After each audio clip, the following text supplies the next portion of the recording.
அன்பார்ந்த இறைமக்களே, கிறிஸ்துவின் மறுப ஜபக்குழுவின் வாயிலாகின்ற உங்களை சந்திப்பதில் பெரும் மகிழ்ச்சி அடைகிறேன்.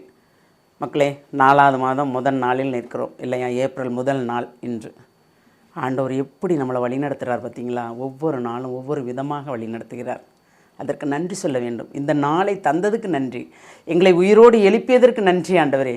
இந்த நாளை காண செய்தீரே, அதற்கு நன்றி ஆண்டவரே என்று நாம் நன்றி சொல்கிறோமா? ஒவ்வொரு நொடிப்பொழுதும் நாம் அவருக்கு நன்றி சொல்ல வேண்டும். அவர் கொடுத்த வார்த்தையை நமக்கு நிறைவேற்றி கொடுத்ததற்காக நன்றி சொல்ல வேண்டும். நன்றி சொல்லுகிறோமா? நமக்குள்ள ஒரு மனமாற்றம் இருக்கிறதா? எதை குறித்து மனமாற்றம் இருக்கிறது? எந்த நிலையில் இருக்கிறது? சிந்திச்சிருக்கோமா? என்னைக்காது இன்று அழைக்கிறார் சிந்திக்க. என்ன இறைவார்த்தை தருகிறார் பார்ப்போமா?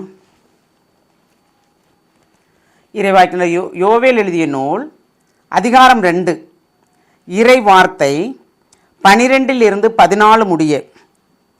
இப்போதாவது உண்ணா நோம்பிருந்து அழுது புலம்பிக் கொண்டு உங்கள் முழு இதயத்தோடு என்னிடம் திரும்பி வாருங்கள் என்கிறார் ஆண்டவர். நீங்கள் உங்கள் உடைகளை கிழித்து கொள்ள வேண்டாம். இதயத்தை கிழித்து கொண்டு உங்கள் கடவுளாகிய ஆண்டவரிடம் திரும்பி வாருங்கள். அவர் அருள் நிறைந்தவர், இரக்கம் மிக்கவர், நீடிய பொறுமையுள்ளவர், பேரன்பு மிக்கவர், செய்ய கருதிய தீங்கை குறித்து மனம் மாறுகின்றவர். ஒருவேளை அவர் தம் மனதை மாற்றிக்கொண்டு உங்கள் கடவுளாகிய ஆண்டவருக்கு தானிய படையிலையும் நீர்மப்படையில் நீங்கள் அளிக்குமாறு உங்களுக்கு ஆசி வழங்குவார். இதை யார் அறிவார்? என்ன சொல்றாப்ல? இப்போதாவது உண்ணா நோம்பிருந்து புலம்பிக் கொண்டு அழுது புலம்பிக் கொண்டு முழு இதயத்தோடு என்னிடம் திரும்பி வாருங்கள். உங்கள் உடைகளை கிழித்து கொள்ள வேண்டாம். நான் உண்ணவில்லை, குடிக்கலை, நான் உடுத்தலை அப்படின்னு சொல்ல வேண்டாம். நீங்கள் நான் அப்படித்தான் உண்ணா நோன்பு இருக்கேன்னு சொல்ல வேண்டாம். அதை அவர் விரும்பலை. எப்படி விரும்புகிறார்? உங்கள் ஆன்மாவை கேட்கிறார். உங்கள் இதயத்தை கிழித்து கொண்டு உங்கள் கடவுளாகிய ஆண்டவரிடம் திரும்பி வாருங்கள். என்ன பாவம் குற்றங்குறைகள் செய்திருந்தாலும் அவரிடம் நாம் மன்னிப்பு கேட்கும்போது அவர் அருள் நிறைந்தவர், இரக்கம் மிக்கவர், நீடிய பொறுமையுள்ளவர், பேரன்புக்கு மிக்கவர், செய்ய கருதிய தீங்கை குறித்து மனம் மாறுகின்றவர். நமக்கு தண்டனை தரப்போறார் நினச்சா நம்ம ஒரு நொடி மனம் மாறினால், ஐயோ என் பிள்ளைக்கு நான் தண்டனை கொடுப்பேன்னு நினச்சேனே, இப்போ என் பிள்ளை என்கிட்ட மனம் மாறி வந்துட்டே, இனி இந்த தண்டனை வேண்டாம் அப்படின்னு சொல்கிறார் அவர். அப்போ எப்படி ஒரு வேலை பாருங்கள் இல்லையா? அப்போ அவரை விட்டு நாம் விலகி போனால் நம் நிலை என்ன ஆகும்? யோசித்தோமா?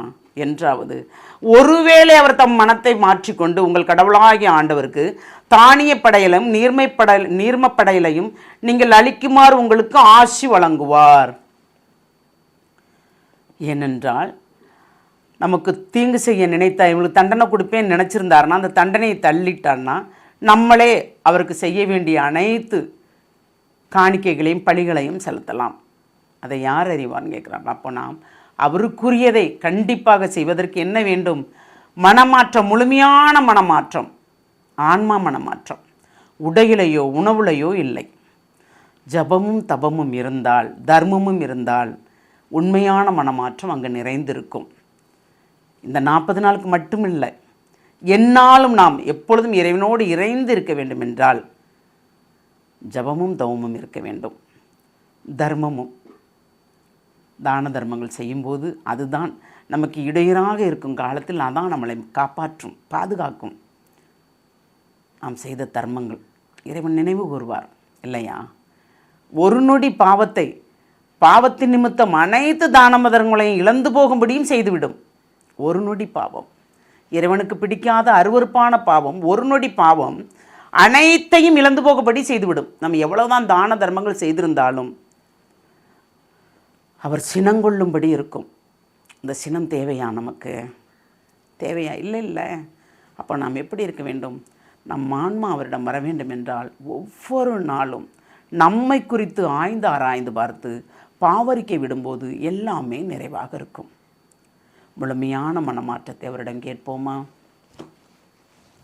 எல்லாம் வல்ல இறைவா, நாங்கள் முழுமையாக இருக்கிறோம் என்று தான் நினைக்கிறோம் ஆண்டவரே. ஆனால் நீர் ஒவ்வொரு நாளும் இறைவார்த்தை கொடுக்கும்போது உள்ளே ஊடுருவி பாய்கிறது ஆண்டவரே.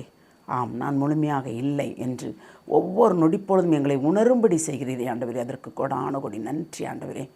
ஒவ்வொரு நொடிப்பொழுதும் நீர் எங்களை கண்காணிக்கிறீர் என்பதை நாங்கள் உணர்கிறோம் ஆண்டவரே. அதனால் முழுமையான மனமாற்றத்தோடு நாங்கள் உம்மிடம் நிறைவாக திரும்பி வரும்படி எங்களை நீர் ஆசீர்வதிக்கிற கிருபைக்கு நன்றி கூறி எங்களை முழுமையாக உம்முடைய இரக்கத்துக்குள் ஒப்புக் கொடுக்கிறோம். ஜெபம் கேட்கும் நல்ல பிதாவே. ஆமேன், ஆமேன், ஆமேன்.